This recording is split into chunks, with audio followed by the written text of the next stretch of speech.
So now we are starting with the next part of the third chapter, which is magnetic materials. There are mainly three types of materials: diamagnetic, paramagnetic, and third is ferromagnetic. जल्दी से इनको देख लेते हैं. Ferromagnetic materials, जहाँ diamagnetic हम देखेंगे कि हर की प्रॉपर्टी, मतलब डायमैग्नेटिक की मैग्नेटिक प्रॉपर्टी को बोलते हैं डायमैग्नेटिज्म. तो टी आई के आगे एस एम लगा लें अगर तो टिज्म हो जाएगा. Paramagnetism and ferromagnetism. ये होता क्यों है पहले हम ये जल्दी से जान लेते हैं. Diamagnetism is due to the orbital motion of electrons. ठीक है. And not due to alignment of magnetic dipoles. Now what is a magnetic dipole? Suppose ये इलेक्ट्रॉन मूव कर रहा है, ये इलेक्ट्रॉन है, हमने कैसे देखा है एंटी क्लॉकवाइज. तो करंट कैसे मूव करेगा? क्लॉकवाइज. तो करंट अगर क्लॉकवाइज मूव कर रहा है तो जिस एंड पे क्लॉकवाइज है वहाँ साउथ लिख देते हैं और नहीं तो दूसरी जगह पर नॉर्थ. और ये जो एरो दिखाता है ये एक लूप को दिखाता है, करंट लूप को, because of the motion of the electron. और इस एरो को ही हम बोलते हैं मैग्नेटिक डायपोल. यानी कि एक करंट लूप एक मैग्नेटिक डायपोल की तरह बिहेव करता है. तो इस मैग्नेटिक डायपोल के अलाइनमेंट की वजह से मैग्नेटिक फील्ड नहीं है. Diamagnetism is not because of the alignment of such magnetic dipoles, it is only because of the orbital motion of electrons. What is orbital motion? Nucleus के orbit करने की वजह से डायमैग्नेटिज्म होता है और ना कि because of the alignment of dipoles. ठीक है. और यही वजह है कि अब क्योंकि जो तुम्हारा ऑर्बिटल मोशन है, since orbital motion is independent of temperature,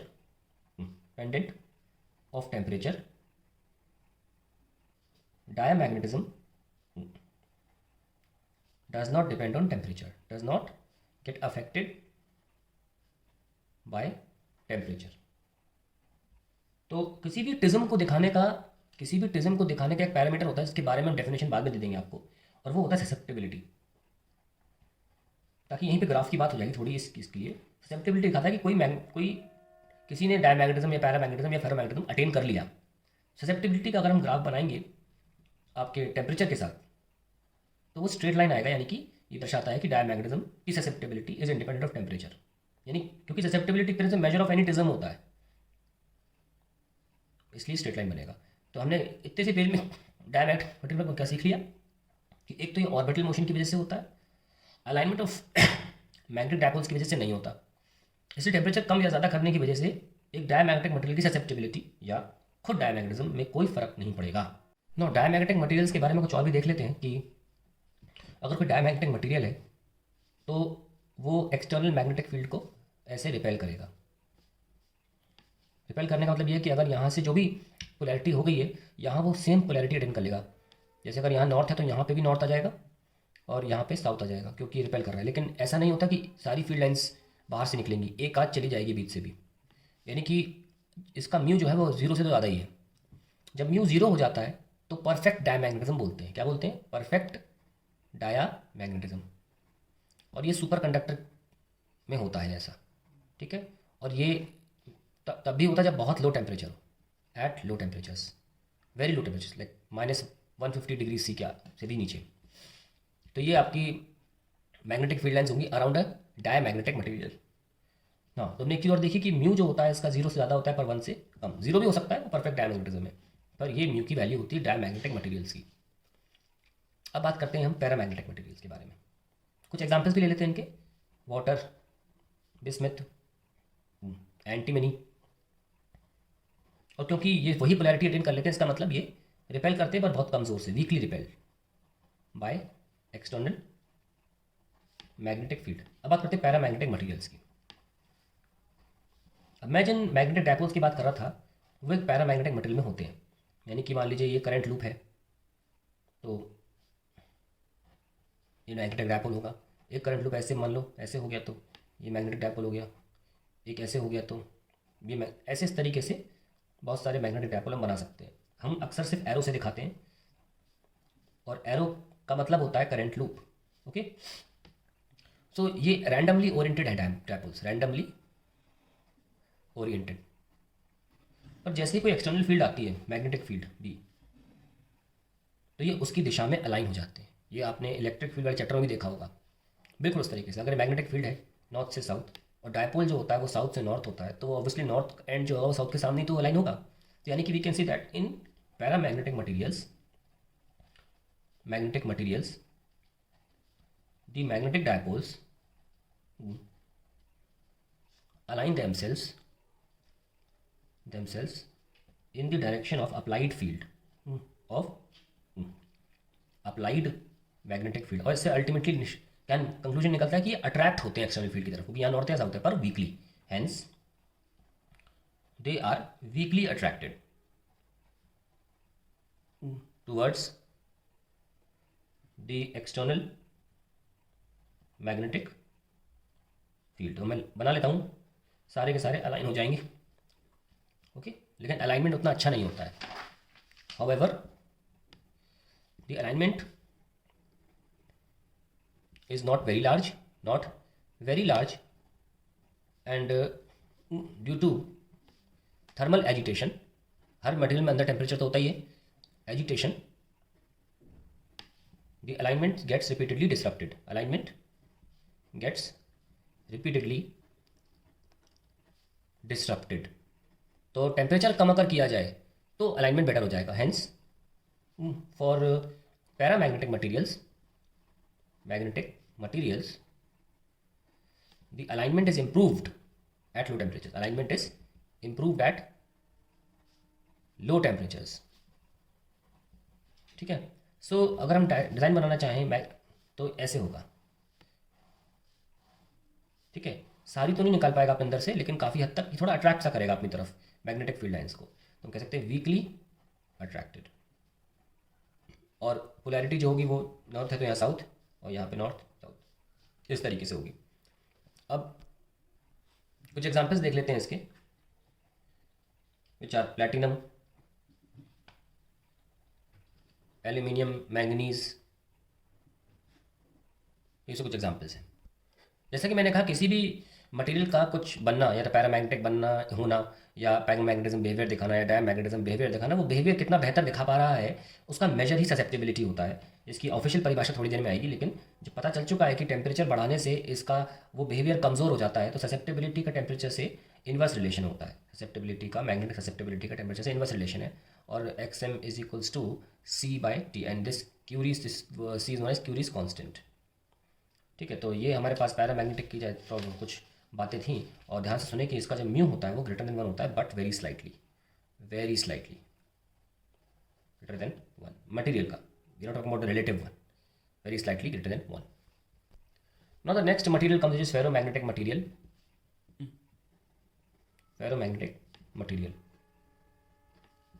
और इसका भी अलाइनमेंट ऑफ डायपोल्स की वजह से होता है, पर इसका थोड़ा सा डिफरेंट है। इसमें वेरी हाई अलाइनमेंट होता है, तो इसमें क्या होता है, डोमेन बन जाते हैं। There are regions of aligned dipoles in different direction. जैसे कि इस रीजन में इस डायरेक्शन में होगा, इस रीजन में मान लो इस डायरेक्शन में हो, इस रीजन में ऐसे हो, इस रीजन में ऐसे हो ना, इस रीजन में मान लीजिए इस तरीके से अलाइनमेंट है। तो अलग अलग अलाइनमेंट्स मिल सकते हैं, लेकिन एक पर्टिकुलर रीजन में अलाइनमेंट में जितने भी अलाइनमेंट होंगे वो सेम होंगे। तो किसी भी पर्टिकुलर रीजन को हम डोमेन बोलते हैं। तो डोमेन क्या है, regions of aligned, already aligned dipoles. और होता क्या है कि अगर हम एक एग्जाम्पल के रूप में दिखाएं, suppose this is the kind of ferromagnetic material जो अभी एक्सटर्नल मैग्नेटिक फील्ड में नहीं रखा हुआ है, तो ये मैं डोमेन दिखा रहा हूँ। इस तरीके से मान लीजिए डोमेन है, ये लीजिए।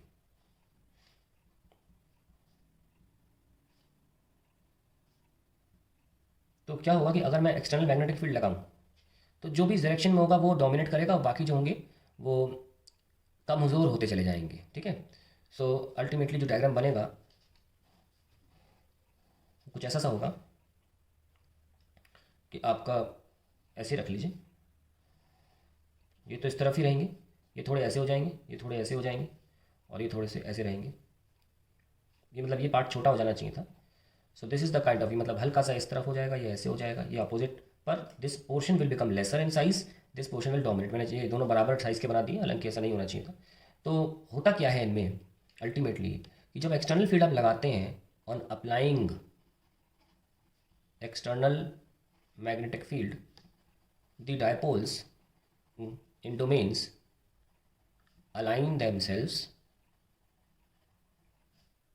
along the external magnetic field, and the domains also cause alignment of each other, alignment of each other, यानी कि सिर्फ एक्सटर्नल मैग्नेटिक फील्ड ही इनको अलाइन नहीं करती, एक डायपोल दूसरे डायपोल को भी मदद करता है अलाइन करने के लिए। इसलिए इनके पास एक एक्स्ट्रा अलाइनमेंट पहले से आ जाता है जो कि अप्लाइड से भी ज़्यादा होता है। इसीलिए इनकी जो अलाइनमेंट है, alignment is far greater than that in paramagnetic materials. और एक दूसरे की मदद करना अलाइनमेंट में, इसको क्वांटम कपलिंग या एक्सचेंज कपलिंग बोलते हैं। एक्सचेंज कपलिंग बोला जाता है जब एक डायपोल दूसरे डायपोल को भी अलाइन करने की प्रोसेस में आता है अलॉन्ग विथ एक्सटर्नल फील्ड। ना कि सिर्फ एक्सटर्नल फील्ड अलाइन कर रही है, हर एक डायपोल एक दूसरे डायपोल को भी उसी दिशा में अलाइन करने की कोशिश करता है जिस दिशा में एक्सटर्नल फील्ड है। तो यहाँ पर सिर्फ एक्सटर्नल फील्ड काम नहीं कर रही है, आपस में भी दूसरे को अलाइन करने की कोशिश कर रहे हैं। और ये आपस में एक डोमेन दूसरे डोमेन को अलाइन करे, इसको बोलते हैं, इस प्रोसेस को बोलते हैं एक्सचेंज कपलिंग, जो कि एक क्वांटम फिनोमिना है, जो कि एक क्वांटम फिनोमिना है। यानी कि ये पूछा नहीं जाएगा, बता दिया मैंने, लेकिन यही वजह है इसके पीछे कि इनके पास इतना घातक लेवल का अलाइनमेंट होता है। और इसीलिए जब फेरोमैग्नेटिज्म के लिए ससेप्टिबिलिटी का ग्राफ बनाते हैं तो उसको भी टेम्परेचर बढ़ाने पर असर नहीं पड़ता, क्योंकि इतनी हाई लेवल की अलाइनमेंट है कि उनकी अलाइनमेंट डिस्टर्ब होने पर भी इतनी ज़्यादा अलाइनमेंट है कि वो डिस्टर्ब नहीं होता अपनी फेरोमैग्नेटिज्म नेचर से। लेकिन एक टेम्परेचर होता है, क्रिटिकल टेम्परेचर, जहाँ पे ये ट्रांजिट कर जाता है फेरोमैग्नेटिज्म से पैरामैग्नेटिज्म की तरफ। This temperature is known as critical temperature. और इसीलिए इनके लिए जो ससेप्टेबिलिटी है वो डायरेक्टली 1/T नहीं है, ठीक है, क्योंकि जब तक ये फेरोमैग्नेटिक है ये नहीं फॉलो करता है, तब तक ये क्यूरीज लॉ फॉलो नहीं करता है। तभी फॉलो करेगा जब ये पैरामैग्नेटिज्म बन जाएगा। इसलिए ध्यान रखें that Curie's law is obeyed only by paramagnetic materials, paramagnetic materials. ठीक है, ये तो हमारे मटीरियल्स के बारे में हो गया। कुछ इंपॉर्टेंट टर्म्स के बारे में देख लें। Suppose I have a solenoid, some important terms, important terms. Suppose I have a solenoid and I send some current to it to magnetize it. Okay, ये बैटरी है, send current and suppose there are number of turns capital N, and length जो है solenoid की वो L है। सो n क्या हुआ, n by l, number of turns per unit length. So the magnetic field in the solenoid we already know is B naught. If there is air inside the solenoid I use the term naught, mu naught n आई।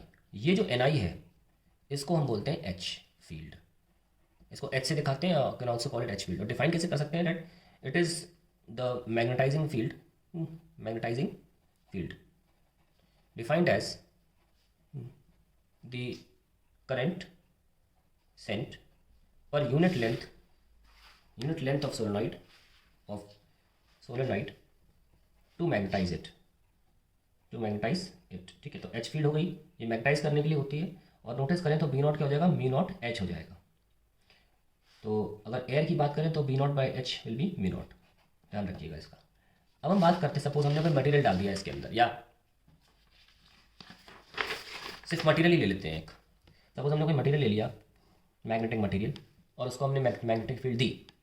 तो क्या होता है, इस magnetic field की वजह से इस material के अंदर के जो इलेक्ट्रॉन्स हैं वो गोल गोल घूमने लगेंगे, और हर एक इलेक्ट्रॉन जो गोल गोल घूमेगा वो करंट लूप भी माना जाएगा। हम जानते हैं करंट, इलेक्ट्रॉन मूव करता है तो वो करंट लूप बन जाता है उससे, इसका मतलब ये होता है करंट लूप है।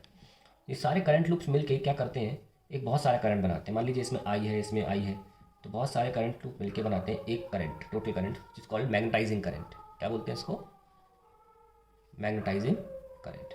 और अगर हम इसकी टोटल मैग्नेटिक फील्ड देखें बी एम की, which is the magnetic field induced in material या मैग्नेटिक मटीरियल, तो वो क्या होगी, that will be denoted by mu naught NIM. So that will be where N is per unit length, ठीक है। अब NIM क्या चीज़ है, इसको दिखाते हैं वेक्टर M से या कैपिटल M से। ये भी वेक्टर क्वांटिटी है यहाँ पे, सॉरी वेक्टर क्वांटिटी है जहाँ पे एरिया वेक्टर जो होगा आपका करंट लूप का वो इसकी डायरेक्शन होगी। खैर, ये जो मैग्नेटिक इंटेंसिटी ऑफ मैग्नेटाइजेशन कहा जाता है, इसको क्या बोलते हैं, इंटेंसिटी ऑफ मैग्नेटाइजेशन। इसको डिफाइन कैसे कर सकते हैं, the current induced, the magnetizing current induced per unit length of magnetic material. So now इसको हम लिख सकते हैं म्यू नॉट एम। कई बार इसको आई से भी दिखाते हैं कुछ बुक्स, एनसीईआरटी में इसको एम लेटर से दिखाया गया है, तो मैं एम लेटर का इस्तेमाल कर रहा हूँ। तो आई भी इंटेंसिटी ऑफ मैग्नेटाइजेशन हो जाता है, कई बार इसको I is equals to n I M से भी दिखा देते हैं, लेकिन मैं एम यूज़ कर रहा हूँ because NCERT is using letter capital M. अब हम मान लीजिए मिक्स कर दें, अगर सोलेनॉइड के अंदर ये मटेरियल डाल दें तो क्या होगा, तो फिर टोटल मैग्नेटिक फील्ड जो होगी वो एयर वाली भी होगी और मटेरियल वाली भी होगी। एयर वाली थी म्यू नॉट एच और मटेरियल वाली थी म्यू नॉट एम। तो म्यू नॉट एच अगर मैं कॉमन ले लूँ तो 1 + m / h बचेगा, और ये तो हमारे पास बी नॉट था 1 + m / h। So this is intensity of magnetisation मतलब कितना मैग्नेटाइज हो सकता है अपॉन मैग्नेटाइजिंग फील्ड, और इसी को बोलते हैं ससेप्टिबिलिटी। ठीक है, सो बी आ जाएगा B naught 1 + susceptibility magnetism, and B by B naught is 1 + susceptibility. अगर आप नोटिस करें तो बी नॉट क्या था, म्यू नॉट एच, और ये जो निकल के आता है ये निकल के आता है रिलेटिव परमिबिलिटी। ये लीजिए, तो ये बहुत इंपॉर्टेंट रिलेशन है परमिबिलिटी, रिलेटिव परमिबिलिटी का ससेप्टिबिलिटी के साथ। यही हम यहाँ प्रूव करना चाह रहे थे। और अगर हम यहाँ से कंटिन्यू करें, एक बार प्रूव कर ही दिया है, तो B is equals to B naught को लिख सकते हैं म्यू नॉट एच, और 1 + ससेप्टिबिलिटी आ जाएगा mu relative permeability. So we have mu naught mu r into h. Now mu naught mu r क्या होगा, देखिए रिलेटिव परमिबिलिटी क्या होगा, mu medium upon mu air. तो ये जो था ये म्यू मीडियम था, सो दैट मीन्स अगर mu r into mu naught कर रहे हो क्रॉस मल्टीप्लाई, तो we can replace this by mu medium into h. So यानी कि बी बाई एच का कर्व जब भी बनाओगे आप, क्योंकि बी बाई एच से बन रहा है, वो म्यू मीडियम देगा आपको, और अगर आप एम बाई एच का कर्व बनाओगे तो आपको देगा ससेप्टिबिलिटी, यानी कि स्लोप, उसका स्लोप, ये स्लोप है। तो यानी कि अगर आप मीडियम है, बी बाई एच का कर्व बना रहे हो, तो ये 45 की लाइन है, इस लाइन के नीचे रहेगा डायमैग्नेटिक, क्योंकि हमको पता है कि मीडियम डायमैग्नेटिक का होगा तो <1 होगा आंसर। डायमैग्नेटिक मटेरियल्स नीचे बनेंगे, और इस 45 की लाइन के ऊपर बनाओगे बी बाई एच का तो पैरा बनेगा, और काफ़ी ज़्यादा बनाओगे एंगल पर तो बनेगा फेरो। ऐसा नो।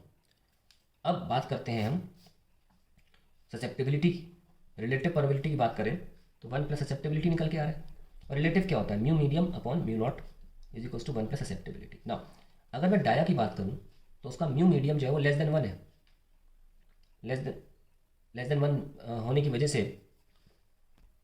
अब जैसे कि हम एयर की बात करें, एयर का म्यू मीडियम तो खुद म्यू नॉट ही होगा, तो फॉर एयर यहाँ पुट करें mu naught upon mu not 1 + susceptibility. Susceptibility of air कितनी आई, 0, मैग्नेटिक ससेप्टिबिलिटी एयर की 0 आ गई।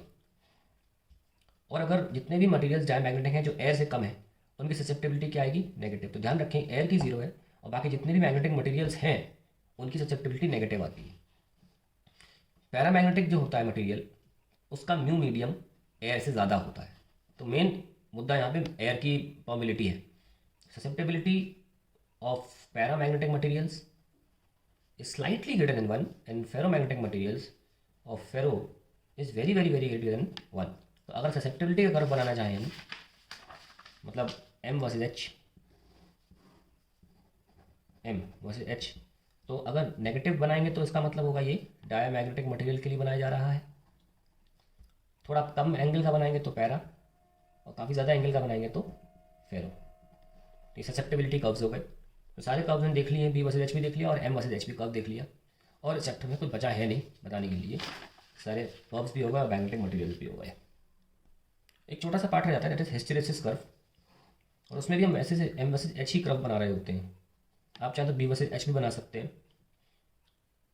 इसमें एक पार्ट हल्का सा स्ट्रेट लाइन रहता है, फिर बाद में सैचुरेशन पॉइंट आ जाता है कि और ज़्यादा आप मैग्नेटाइज नहीं कर सकते चाहे कितनी भी एच फील्ड देते रहे।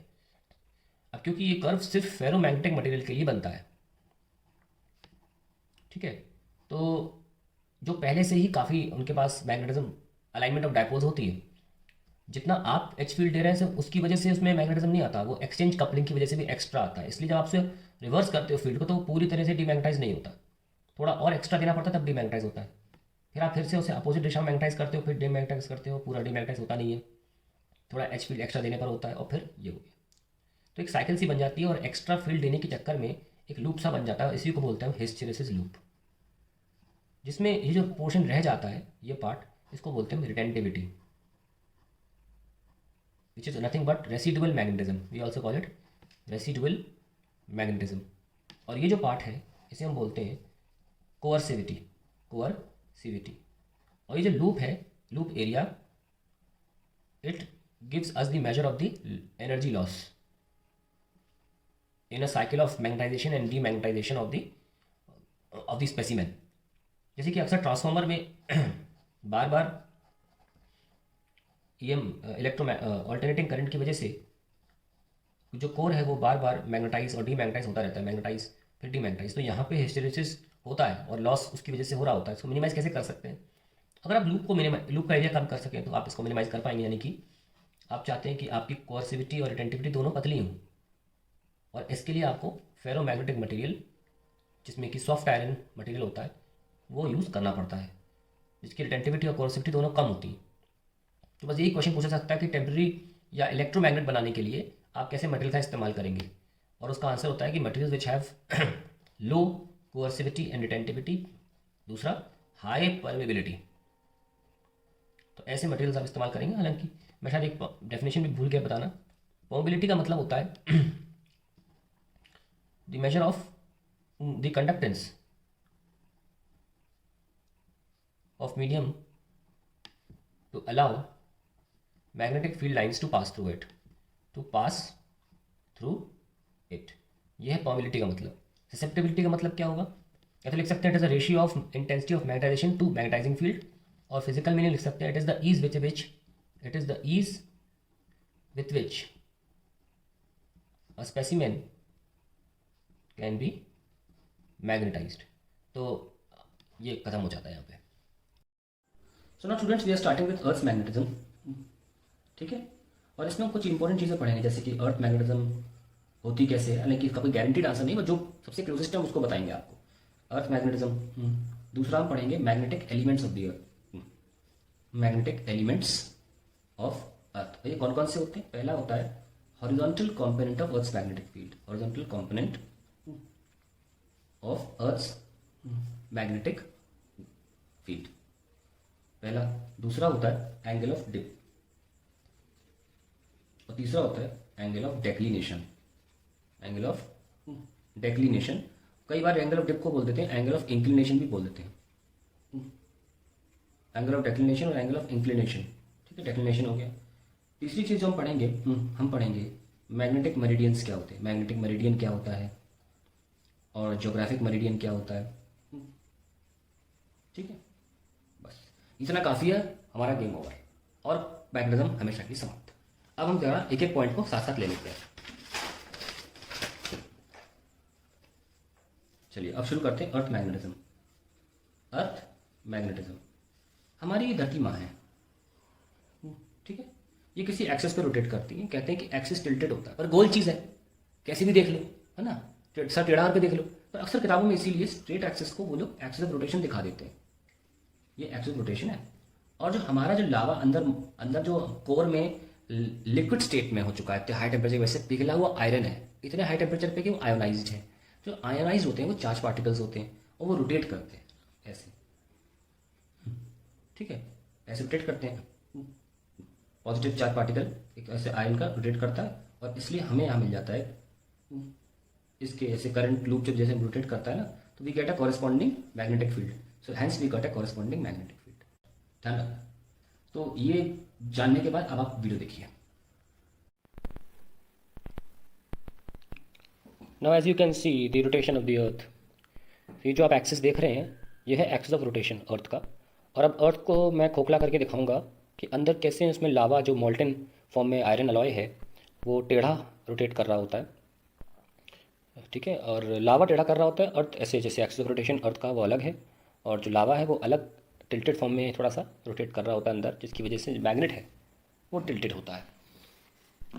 अब देख सकते हैं कि ये जो मैग्नेट वाला एक्सिस है जो बिल्कुल सेंटर से जा रहा है, जो मैं आपको आग से भरी हुई रिंग दिखा रहा हूँ वो मैग्नेटिक एक्सिस होता है अर्थ का, और वो रोटेशनल एक्सिस है। इनके बीच में एंगल 11 डिग्री बताया जाता है। हालांकि ये जो एंगल होता है ना, ये 1000 सालों में पूरा 180 डिग्री शिफ्ट हो जाता है, यानी कि नॉर्थ पोल साउथ पोल बन जाता है और साउथ पोल नॉर्थ पोल बन जाता है। हज़ार साल में ऐसा होता है। आप देख सकते हैं जैसे हमने एक लूप के लिए मैग्नेटिक फील्ड लाइंस बनाई थी, वैसी यहाँ बना दी गई हैं। इसलिए मैग्नेटिक फील्ड लाइंस सरफेस के हर पॉइंट से बाहर निकलती हैं, अंदर भी आती हैं। मतलब सदर्न रीजन से बाहर निकलती हैं और नॉर्दर्न रीजन में अंदर आती हैं। और जैसे देख सकते हैं जिस जहाँ तक एटमॉस्फेयर में मैग्नेटिक फील्ड दौड़ रही है उस रीजन को मैग्नेटोस्फीयर भी बोलते हैं। तो नाउ स्टूडेंट्स, हमने ये देख लिया कि अर्थ रोटेशन कैसे होता है, मैग्नेटिक फील्ड कैसे बनाई जाती है। तो हम दोबारा अर्थ को बनाते हैं, और ये हमारा एक्सियल रोटेशन है, और ये हमारा लावा रोटेशन, अंदर जो वॉल्टन आयरन है उसका रोटेशन है, ठीक है। और उसके परपेंडिकुलर हमारे पास एक्सिस है, इसको हम बोलते हैं मैग्नेटिक एक्सिस। ये जिस मैग्नेटिक एक्सिस, और ये होता है जोग्राफिकल एक्सिस। और इनके बीच का जो एंगल बताया था मैंने 11 डिग्री, जो कि बदलता रहता है। और ज़्यादा साल में जो नॉर्थ पोल था वो साउथ पोल बन जाता है, और साउथ पोल था वो नॉर्थ पोल बन जाता है। खैर, ये मुद्दे की बात अभी नहीं है हमारे लिए। मुद्दे की बात ये है कि हम बताने जा रहे हैं what are the horizontal component of earth's magnetic field. और सी, आप काट दीजिए धरती माँ को, और ये जो करंट लूप था चार्ज की वजह से, इसमें ऐसे ऐसे ऐसे ऐसे फील्ड ऐसे लूप बनाती है। आपको याद होगा हमने आपको लूप के लिए करंट बनाना सिखाया था। कोई डिफरेंस नहीं, मैं वही कर रहा हूँ, अंदर नहीं दिखा रहा बाहर दिखा रहा हूँ। तो ऐसे गिरती है फील्ड, ये लीजिए, ऐसे फील्ड करती है। और हर जगह ऐसे बड़े बड़े लूप बनते हैं, ठीक है। और इसीलिए एक लूप यहाँ से एंटर करता है, इसको हम साउथ बोल देते हैं, और finally it is like this. Similarly you can make here also like this, ठीक है। तो हमारा मुद्दा ये है कि अभी हम बताना चाहते हैं आपको what is horizontal component of earth magnetic field, what is angle of dip, है ना। तो चलिए मान लीजिए कोई सदर्न, कोई ऊपर नॉर्दर्न रीजन में पॉइंट ले लेते हैं जिसमें फील्ड एंटर करती है। यहाँ पे ये मान लीजिए आपने एक मैदान में फील्ड एंटर कर रही है, ऐसे B net magnetic field earth. तो ऑब्वियसली इस एरो का जो ऐसे बना है अंदर की तरफ है, उसका जो कंपोनेंट होगा वो ऐसा होगा ना, पी एच, और जो वर्टिकल कंपोनेंट है वो ऐसा होगा, बी वी। ये जो एंगल है resultant magnetic field of the अर्थ और हॉरिजॉन्टल कंपोनेंट के बीच में, इसे बोलते हैं एंगल ऑफ डिप, ठीक है। That is what you call angle of dip. Horizontal कम लिख देते हैं। एंगल ऑफ डिप क्या होता है? Angle between the horizontal component of Earth's magnetic field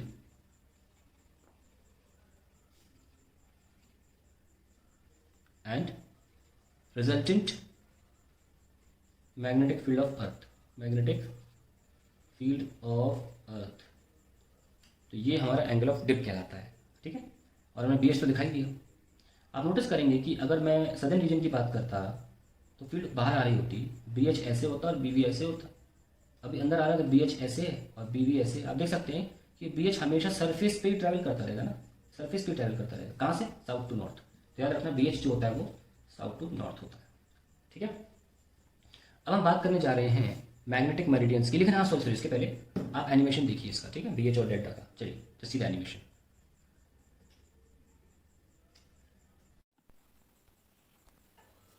so now I am going to show you magnetic field of the earth, किस तरीके से उसके हॉरिजॉन्टल और वर्टिकल कंपोनेंट होते हैं, ये मैं आपको दिखाऊंगा।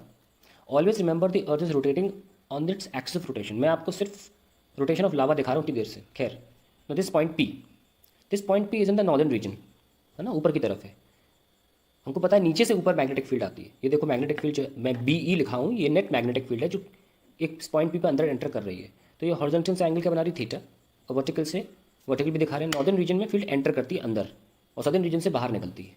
तो ये जो एंगल थीटा था ना, यह हॉरिजॉन्टल कंपोनेंट का total net magnetic field BE से एंगल था। अब मैं सदर्न रीजन में एक पॉइंट दिखाऊंगा आपको।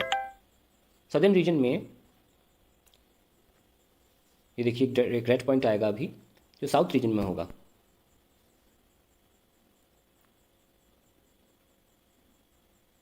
ये आ गया पॉइंट साउथ रीजन में। इसमें से फील्ड निकलनी चाहिए बाहर से, लिखो एरो अप है। तो ये जो एरो अप है ये नेट मैग्नेटिक फील्ड है and we showed by BE, और इसका BH से एंगल थीटा है। तो ये जो थीटा एंगल आप देख रहे हैं ना, BH का BE के साथ नेट मैग्नेटिक फील्ड के साथ, इसे बोलते हैं एंगल ऑफ डिप। तो ध्यान रखें, हमारी धरती के जो इक्वेटर के नीचे का पोर्शन है सदर्न रीजन है, ऊपर नॉर्दर्न रीजन है। सदर्न रीजन से फील्ड बाहर निकलती है और नॉर्दर्न रीजन में फील्ड अंदर आती है। तो मैं आपको दोनों दिखा दिए। Now here we can see that the horizontal component of Earth's magnetic field is from south to north, always on the surface of the Earth. ठीक है, don't forget that. Now I'm going to tell you about the geographic meridian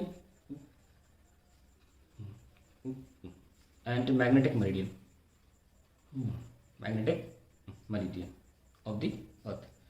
ये हमारी अर्थ है ना, ये इसका magnetic equator है, इसे बोलते हैं मैग्नेटिक इक्वेटर, मैग्नेटिक इक्वेटर बोलते हैं। और ये वाला जो इक्वेटर है ये ज्योग्राफिक इक्वेटर है, जो एक्सिस है उसके अकॉर्डिंग नाम किया गया है।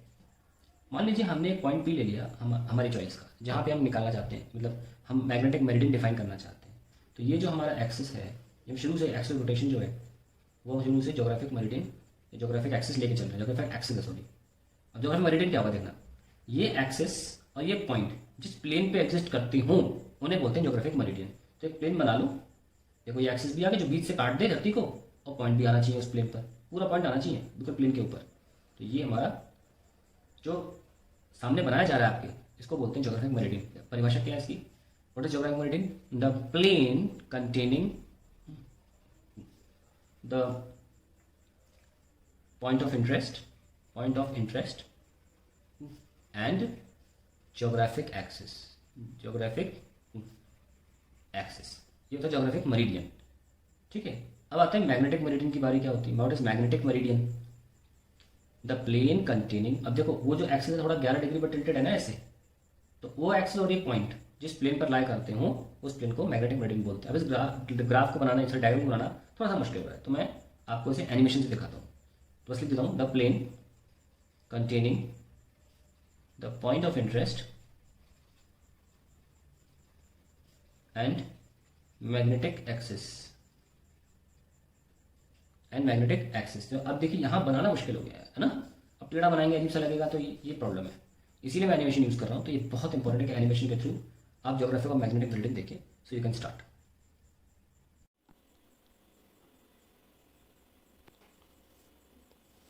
सो now students, now I am going to show you magnetic meridian and geographic meridian.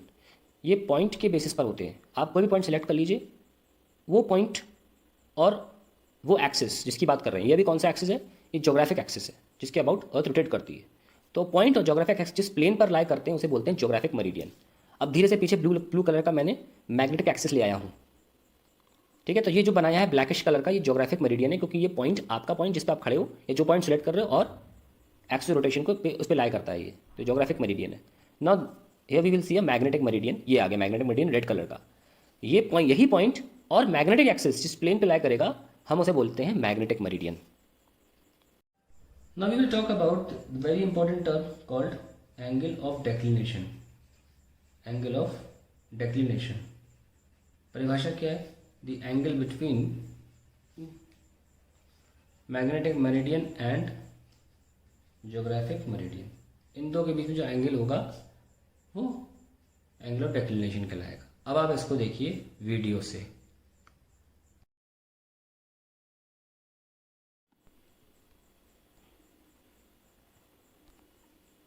So now students, I am going to show you what is angle of declination. इन दोनों meridians के बीच में जो एंगल होता है उसे हम एंगल ऑफ डेक्लिनेशन बोलते हैं। आप देखिए दोनों मेरिडियंस के बीच में जो एंगल था वो एंगल ऑफ डेक्लिनेशन।